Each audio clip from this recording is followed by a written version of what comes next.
Dear Anthony, I know I'm wearing the same shirt as the last video. That's because I'm shooting them both on the same day because like I said last time, I'm leaving for 2 months in London, so I won't be able to do any videos over there. And you know, I got the setup here, so I'm going, all right? We got the lighting, we got the camera. So, this is a very important episode. I'm titling this one, Mental Health. Now, we work in an industry where it's very competitive. It doesn't have to be, but it is. So I'm constantly cognizant and concerned about my own mental health and the mental health of others in our industry.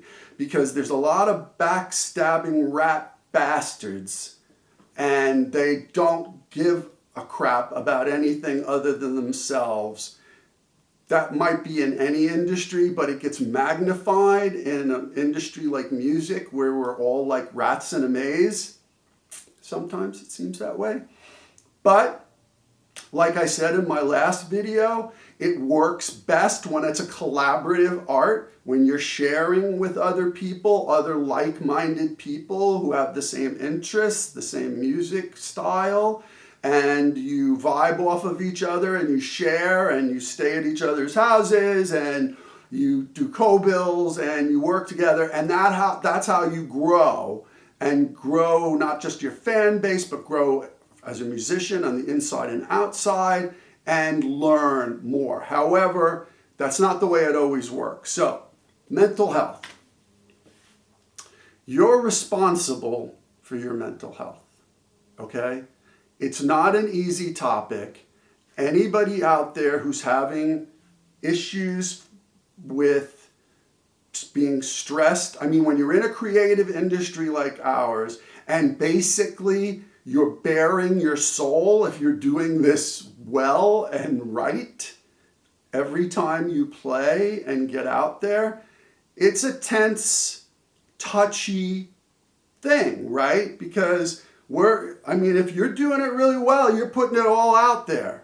And it can be very painful when you get rejection. It can also be very detrimental when people who don't really give a shit about anything other than themselves get involved and squash you unnecessarily. So, mental health.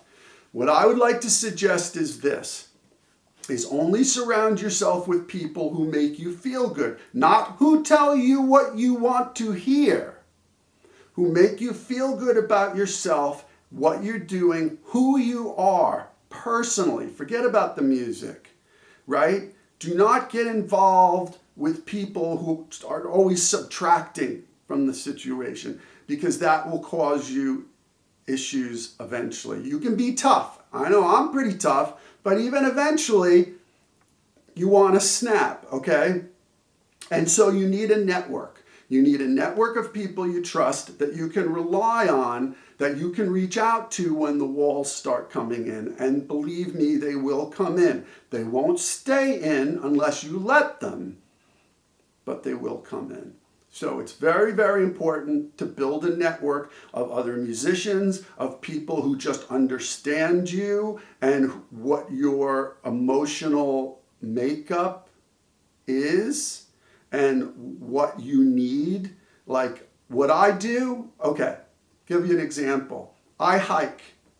Before I go to work every day in the studio, there's a park near here with great hills and valleys and trails and trees and birds and deer and all kinds of flora and fauna. I go hike for about an hour, 15 minutes. First thing I do before I go to work. It clears my head. Another great aspect of it is I was trying to write a bunch of songs and I was stuck. For the first time in my life, I had writer's block, whatever that is, but I was having trouble and the sun was shining. I went out, and so for a week and a half, I hiked, and every day I wrote a new song. I wrote the entire lyrics to 11 songs in that 10-day period, just by hiking. because it clears your head, and you're doing something physical as well as emotional. So I would suggest finding something like that, whether it's bike riding, whether it's hiking, it can be reading, but it's getting outside your house and go doing something and interacting with the world around you. Now, I'll also say for people who aren't, maybe have never had any mental issues before, it can come on out of nowhere. And so this is another reason you need a network, and to have a network is, so for the first time in my life, about 6 months ago, man, I started having out of nowhere bone-crushing depression. And it wasn't going away, right? And I had never had any depression before. And I was like, oh my God, this is getting worse. What am I going to do? So when I quit drugs, I had a psychologist who was great. And I called her up and said, hey, can you make any recommendations? And she said, yeah, I'll get back to you. Well, 2 months later, she had some recommendations. So 2 months go by. I'm still in pain. Then it took me 2 more months to get any other psychiatrists to respond to me. And I reached out to like 4 or 5, right, before I finally got through to one that could see me. And even the ones that I was having trouble to get through, when they finally got back to me, that was another 2 months. So think about this, like I felt I needed help and I reached out, and it still took me 5 months to get that help. Not everybody has that luxury to do it. Right? I mean, so our country has a real mental health problem that we can't get help that easily. And when I finally did get help, by the way, not covered by insurance. I don't care because I'm doing great. I found a great doctor. I'm happy, groovy. But it took 5 months and it's bloody expensive. So I would make sure that I have people around me that have recommendations that can respond quicker than 2 to 5 months. Just get some recommendations, even if you're not feeling that way, and keep them nearby. Also, suicide prevention hotlines, seriously, like I was getting there. So any mental health emergency numbers in your area or nationally, please get a hold of them and just keep them in your wallet or keep them near the phone, because you never know. We're not a country that deals with this well, but it's really, really important. So don't let other people try to keep you down. Look, the entertainment business is about rejection. So you're going to have to learn how to take rejection to ever get anywhere. But don't let it bring you down. Exercise your mind, exercise your body, find other interests outside of the music business or whatever business you're in. If you're an actor, if you're an architect, I don't care. Find other things to occupy your mind and stimulate you, and have that network that you can reach out to and go to and have it ready.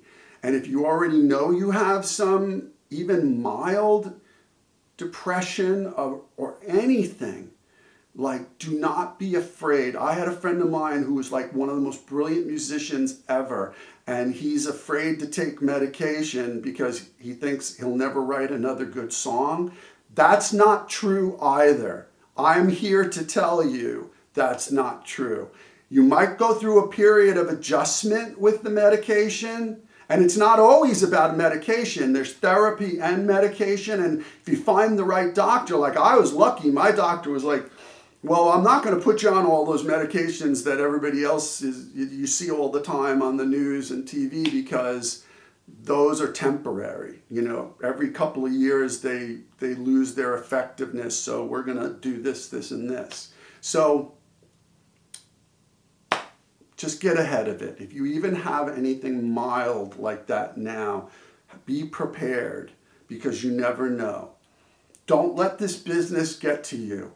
It's playing music. We're playing. We should be having fun, not be oppressed all the time.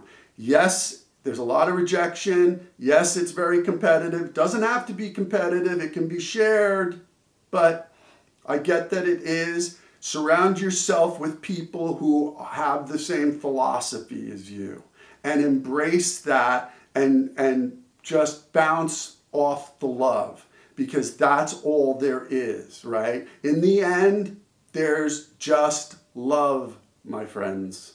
That's it.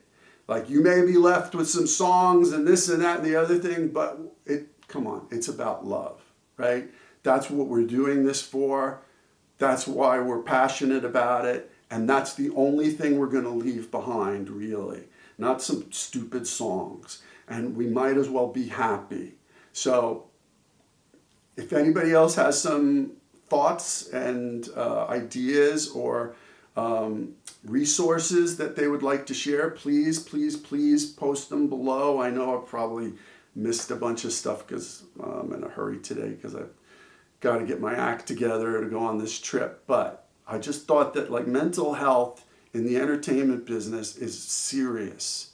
It's serious. It's so oppressive some of the time and it doesn't need to be. So be prepared and don't let people make you feel bad, right? Because like I was feeling bad without anybody making me feel bad. It was like a physical chemical thing that had just come on over time and age. So you compound that with what our industry does? No, don't let that happen to you. You have to draw boundaries. You have to tell people no. No is the most powerful word. It's the most powerful word in our world. It is. It's not yes. It's no. Say no, okay? Because that will keep you healthy. All right, so I'll see you when I get back from London, and if anybody has any more ideas, I'm all ears. See ya. I promise I'll wear a different shirt next time.